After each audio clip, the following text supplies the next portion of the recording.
Hey, good evening, folks. Hope you guys are having a good Wednesday night. And here is the final reveal to the Monogram 1959 Cadillac Eldorado Biarritz. And there she is, all done. She looks pretty sleek. She's ready to cruise down the highway. You can hear that Aretha Franklin song playing, you know, with this Cadillac. So it's definitely all the different things that influenced me to do it. So yeah, it came out pretty good. It did have some issues, as usual with a lot of these kits. You have problems, but in the end I won and it came out pretty good. It's not the best representation, but it's not the worst either. There's the rear of it. I did have to take the grill and the rear bumper section back off because they didn't go all the way up, so I had to kind of do some sanding back there and re-glue them. Now they look a lot better. So yeah, I used the Kansas license plates that were supplied with this kit. There's those beautiful white wheel tires.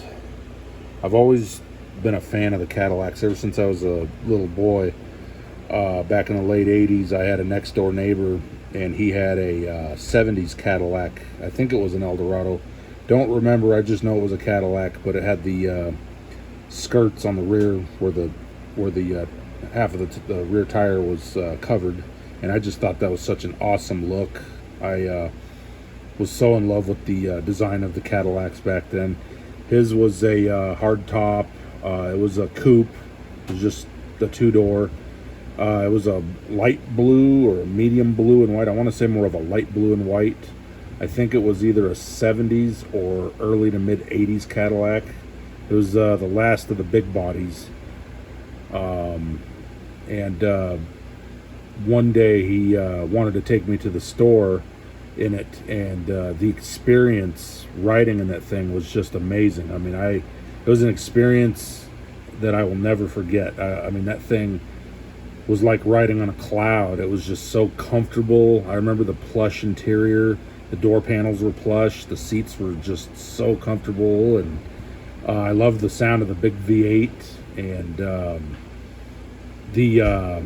I love the interior, the dashboard, and the chrome on the pedals. I just loved how luxurious that thing looked. It just was one of the best cars I've ever seen. And yeah, so I did get that experience. It was great. It was a great experience. My dad briefly back, I think in the late 80s, owned a Cadillac. I think the one he owned though was a four-door. He didn't have it long, so that was my second experience. And then I've ridden in a couple of the 90s Cadillacs, the later 90s ones, and of course, you know, they're still good looking, but they're nothing compared to the 50s, 60s, 70s Cadillacs. Not even close, but still not bad. But yeah, I did it in a berry pink, as you guys know, and Rust-Oleum berry pink, and then I did the interior in a Rust-Oleum satin white with flat black carpet, and the top of the dash is a satin black because of the cracking. I just wanted to make it a darker color so that it wasn't so easy. And as you can see from here, you can't even see it. Can't even tell that the paint cracked because I laid the paint a little thicker than normal. You can see the convertible boot. Now, I noticed on most of these Cadillacs, the convertible boot was the same color as the body. But me, I wanted something that stood out. I wanted, something that popped. I didn't want to go that route, so I just went with with a white convertible boot, and of course a white top, which I'll put on there for you so you guys can see how it looks at the top. And as you can see, I painted the sun visors the same satin white. I did have a issue under the hood. I got that resolved, of course. The washer fluid bottle here, you got to make sure that you when you install it, make sure you install it more away from the fender panel here, because the hood hinge was not allowed to clear, and it wasn't letting the hood go all the way down. It was causing the hood to stick up on the left side, and I thought at first it was the more typical problem with these kits, the carburetor sitting too high and the air cleaner sitting too high. And then so what I did is I actually removed both, and then when I tested it, I saw that it was still happening. I said, okay, so it wasn't the carburetor or the air cleaner height being the issue. It was the like I just stated, the washer fluid bottle. So I took it back out, and then I tested it again, and as soon as I took it out, it laid flat for the most part. I said, okay, that was the issue. So I took it back out, and then I repositioned it closer to the inner side of the fender there, and that fixed the problem. So I did not use the lower radiator hose on this one, because most of these kits, the lower radiator hoses are a pain in the butt to install. This one being no exception, so I just didn't do it. No one's going to see it anyway, so we're just going to pretend it's there. Also, unfortunately, on this one, the master cylinder was missing. I looked everywhere. I could have sworn I saw it in the box on one of the trees. I thought I saw it. It looked familiar to me from the instructions, but I never did find it. I checked the trash to make sure I didn't accidentally throw it away on a tree. I checked everywhere. I checked the box several times. I looked over and over. Couldn't find it. So this car does not have a master cylinder. We're just going to pretend that it does, I guess. Maybe I'll make something that looks similar to it. Who knows? I love the under the hood detail on these Cadillac Eldorado kits. Like I stated in the last video, I built the hardtop version for my daughter back in, I think, 2017. And I just love the engine detail on this thing. It's almost like a real car. You can see the battery detail. You can see the AC hoses here, and the AC compressor, and then below that is the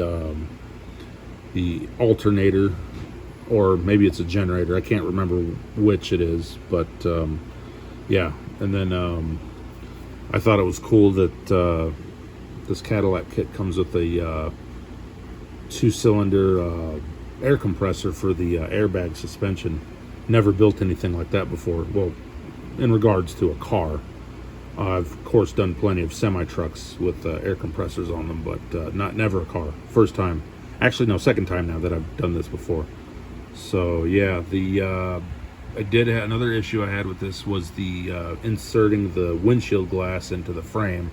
I actually had to trim some of the glass in the back here off so that it would fit better. It kept popping out, so that was my issue. And then I did the best I could with the vent windows on the doors. They're not the best, they're not perfect, but they're good enough. So given what I've dealt with this kit. So the radiator looks really good. There's the right there, there's the horns.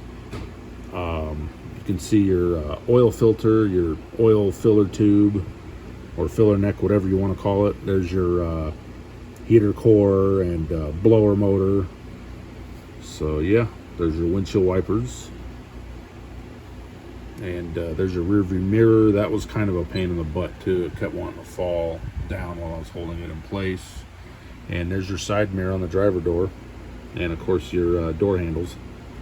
The right door handle fell off, so I've had to put it on twice. So, yep, there's your front end again. You can see it looks really good. I black washed the grille to give it that shadowing effect. And there you go. She's very sleek, and definitely something to be proud of. I love the rocket lights in the back. I think that's really cool. And of course there's your tail lights there with the chrome trim pieces, or whatever the heck they are. And of course I black washed that back grille there too. So yeah, there she is, all done and ready to be displayed on the shelf. So let's go ahead and see what she looks like with the top, the vinyl top there. And look at that. That looks pretty good, doesn't it? There's the back glass. I did the same color. I did the satin white. I thought that was perfect for it. So, and of course I did the chrome trim here with the chrome pen.